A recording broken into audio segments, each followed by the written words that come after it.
So we've gradually made the pipeline more and more complex, but also more and more efficient in this course. Now we're going to take the final step towards the efficient implementation you would see in high-end chips such as the x86 or server chips, for example.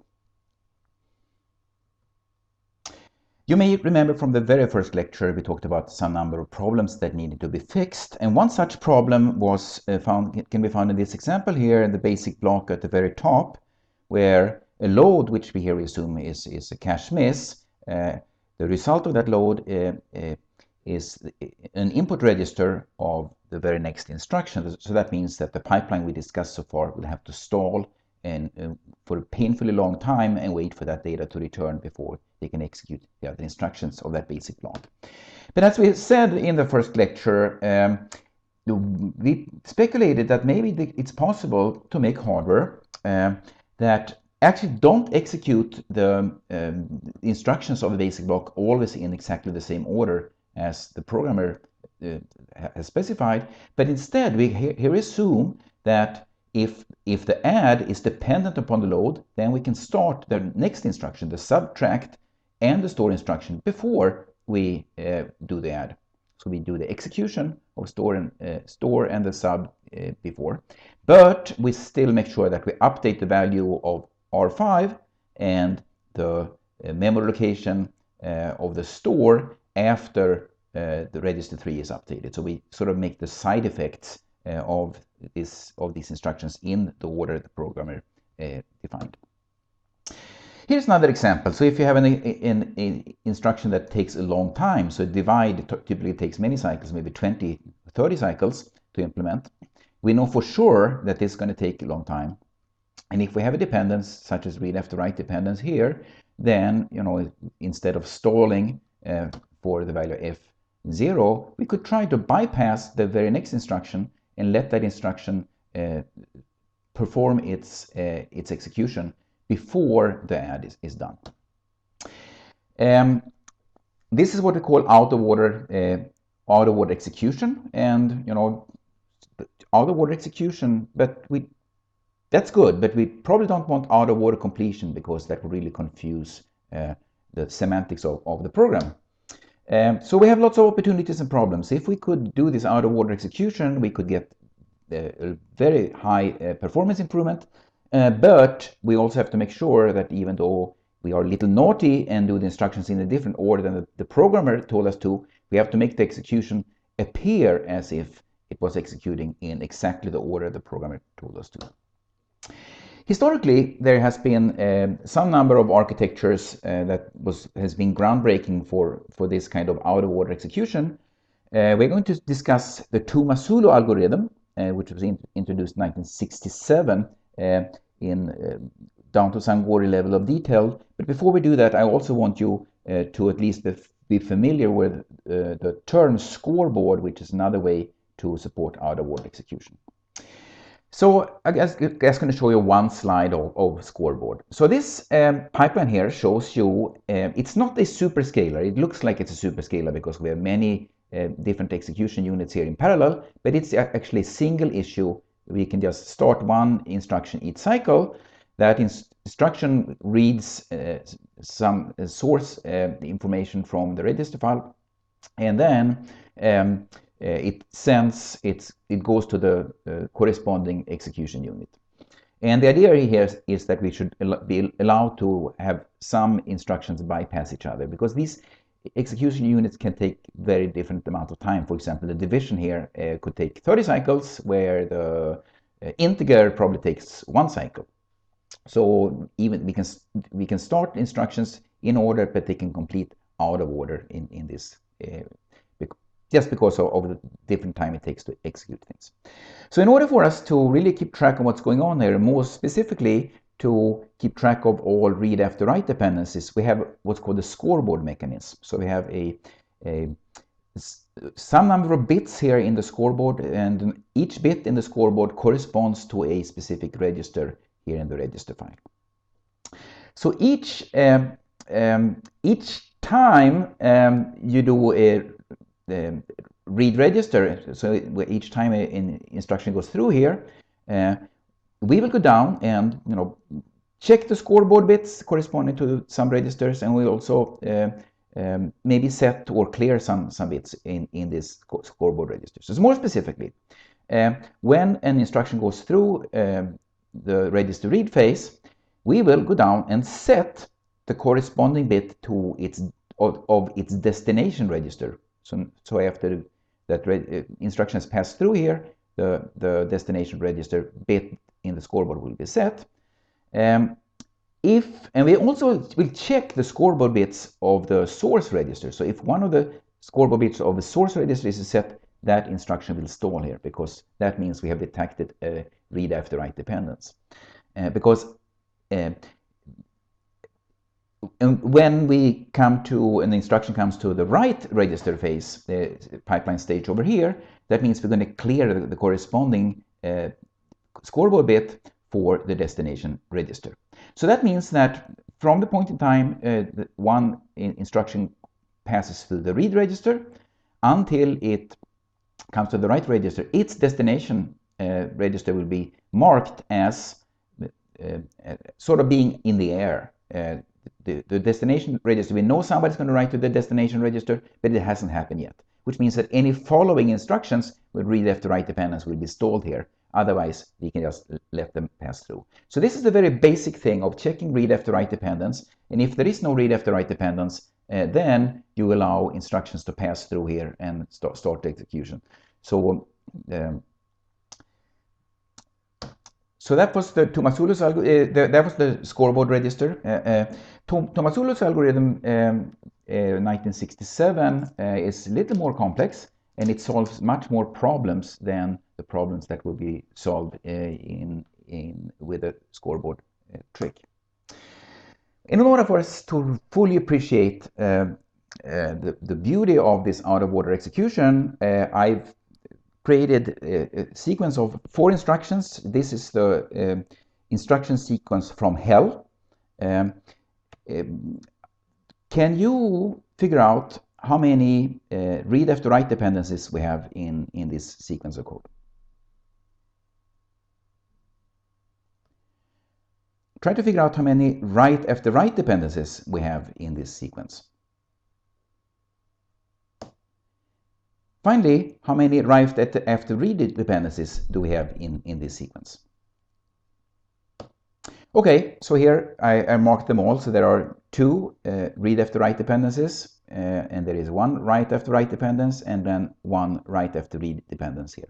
And it may not, right now it may look strange to talk about write after write dependencies and write after read dependencies, but it will be clear to you once we start to look at the out-of-order pipeline exactly how these all play in. So, as we already discussed, there is a long delay time for a division, so that instruction will probably be stalled in its execution unit for a long time. One way to try to avoid at least some of these dependencies here, we could have something called register renaming. So let's assume now that we had even more registers in our, so we could, what I've introduced here is a TMP as a name for yet another register that was available. What would happen if we rewrote the code like this, where we used one more register, the TMP1, and the TMP2 register? What would happen? How many write after read and how many write after write hazards do we have in this code that uses this register renaming that a compiler could do, for example? Yeah, that's correct. We have actually removed all the write after read dependencies and write after write dependencies. And this, as you remember, we also sometimes call these for name dependencies. And they are all avoided by register renaming. So what if we had an infinite number of registers and could sort of wastefully use the register namespace to always do register renaming? Then we could actually remove all read after write and write after read and write after write dependencies in the compiler itself. But unfortunately, architectures have a limited number of registers, so sometimes we will have to reuse them, and that's when we create these kind of dependencies. Tomasulo's algorithm is, as I said before, it was very revolutionary what happened, and it's quite complex. So we're going to go through them in small steps to understand what's going on. We have, in this example, it's very similar to the scoreboard example. It's still a single issue architecture. We have the register file here that we read. We have some number of reservation stations that sit here. We have something called the common data bus, CDB. Then we have the execution units sitting over here. For memory instructions, there is one extra pipeline stage here. Then we have, so we have instruction fetch, we have register read, we have execute, and then we have some kind of ordering stage here. And in this ordering stage, we have a mechanism called a reorder buffer sitting. And then we have a write stage at the very end. So we're going to follow one instruction here. We're going to follow the division instruction and see when it progresses through this pipeline what happens to it. So first, it's been issued and it's going to be heading towards the floating point division because that's the execution unit that can do the job for it. So we'll sort of have a normal decoded instruction here traveling to the pipeline stage, the read pipeline stage. So we will know which opcode it is. It's a division. We will know which destination register is. We will know that source register 1 and source register 2, what they are. And then we also remember that this is in the sequence of numbers here. This is instruction number 3 in this numbered sequence. So we remember that as well. We're going to send that instruction through the register read. And once it goes through the register read, we are going to do a register rename. So what we'll do here is that we will rename the destination register to point to a place in a reservation station that we know that this instruction will sit and wait until it can get executed. Okay, so we've done a renaming here. Instead of storing the value A that was there before, we will simply have a pointer to the specific reservation station. Then we will remember that the destination register is still F0 when we will have the values B and C that we read from the 2 source registers traveling with this instruction here. We still remember it's sequence number 3. In the reservation station, we will check to make sure that we have all the source register values available, and we do, so we can send this instruction directly into the execution unit. Now we perform a division, it sits here for 30 cycles, and eventually it will produce the result.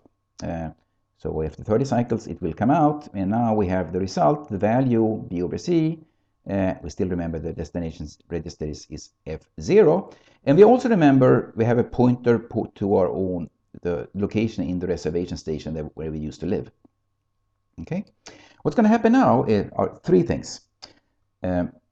First of all, we're going to put this instruction in the reorder buffer in the slot corresponding to its sequence number. So in slot number 3, we remember that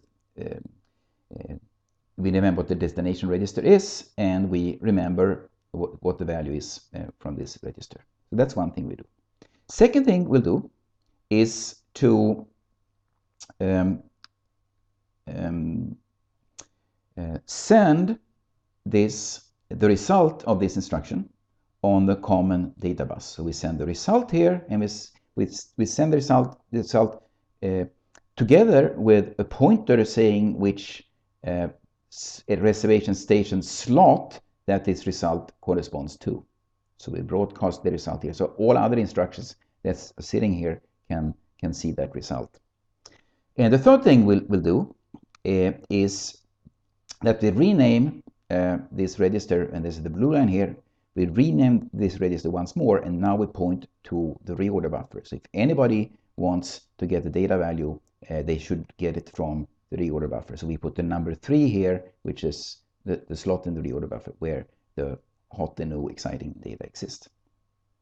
Okay, So that's exactly what's going on in Tomasulo's algorithm. So let's, before we look at the code sequence, let's just repeat what's going on. During register read, we rename the destination register to point to the reservation station location. So that's the reservation station location right there. In step number 2, when in the reservation station, we wait for all read after write dependencies to settle, which means we wait until we have all the source values available for the execution to start. After the execution, we do 3 things. We put the result in the reorder buffer. We broadcast the results on the common data bus.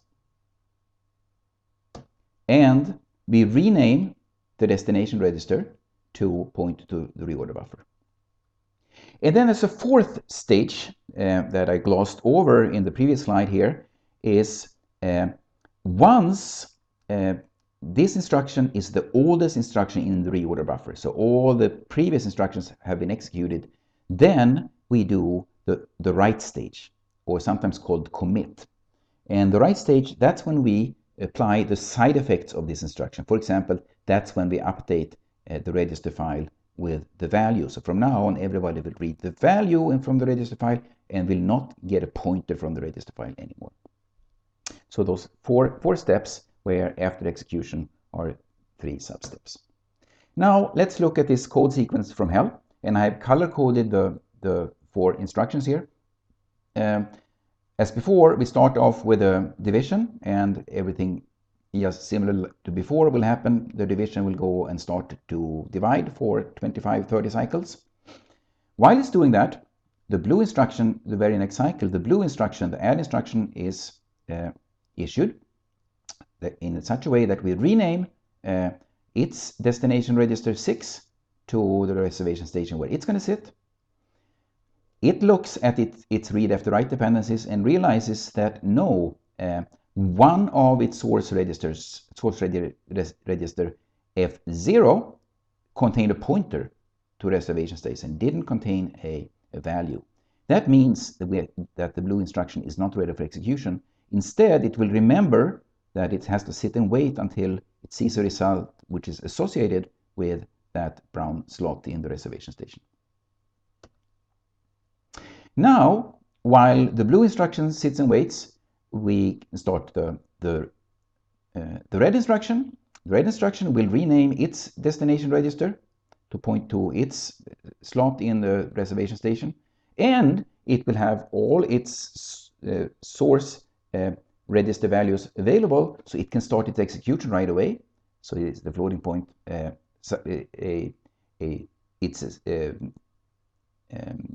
Subtract that is doing, floating point subtract. That's correct. And then when it's done, it puts its result in the reorder buffer. It will broadcast its result on this common data bus just in case another instruction sits there waiting for its result, and it will rename it will also do a new rename in the register file. Okay, so that's where you have to do the rename. Interesting now as well is the very next instruction. A multiply was issued, and the multiply had a data dependence here. Okay, so if this multiply has been issued a little too early, then it will have to sit and wait here for the data to be broadcasted on the common data bus, because it was dependent on the red data. Once it sees the red data appearing here, then the light blue instruction can move on and start to do is multiplication double.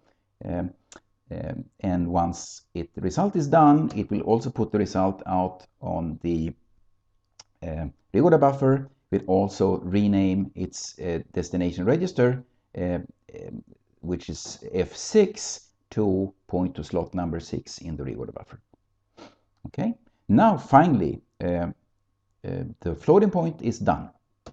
So now the floating point can be put in the reorder buffer, It will broadcast on the common data bus, and yes, there will be a dark blue instruction here. Will become very happy when you sees the result, because that's exactly what it was waiting for. So now the dark blue instruction can launch into the execution unit. At the same time, we can write the result of the division back to the register file, because now we can commit those instructions in order. Dark blue instruction is done, and now we can commit the other instructions as well in order. So it's clearly, you can see it's an execution will take place out of order in the execution units, but the side effects will be applied in order using this right path here. This is a simplified picture still. There are many things I haven't dealt with here. For example, how you deal with loads and stores. We're going to be dealing with that in the next lecture. So what's going on here in Tomasulo's algorithm? Once more, we start with, when we do register read, we do a rename, register rename. And so we rename first to the destination register to point to the slot in the reservation station associated with this instruction, and later on it's renamed to point to the reorder buffer. Then we sit in the reservation station, we wait for all read after write dependencies. After the execution, we put things back in order in the reorder buffer. We broadcast result in case somebody's waiting for us, and we rename the destination register once more to point to the reorder buffer location. And once we are at the head of the reorder buffer, once this instruction is the oldest instruction in the reorder buffer, it's safe to do a commit, which means that we can apply the side effects of that instruction. And from there on, this is the point of no return.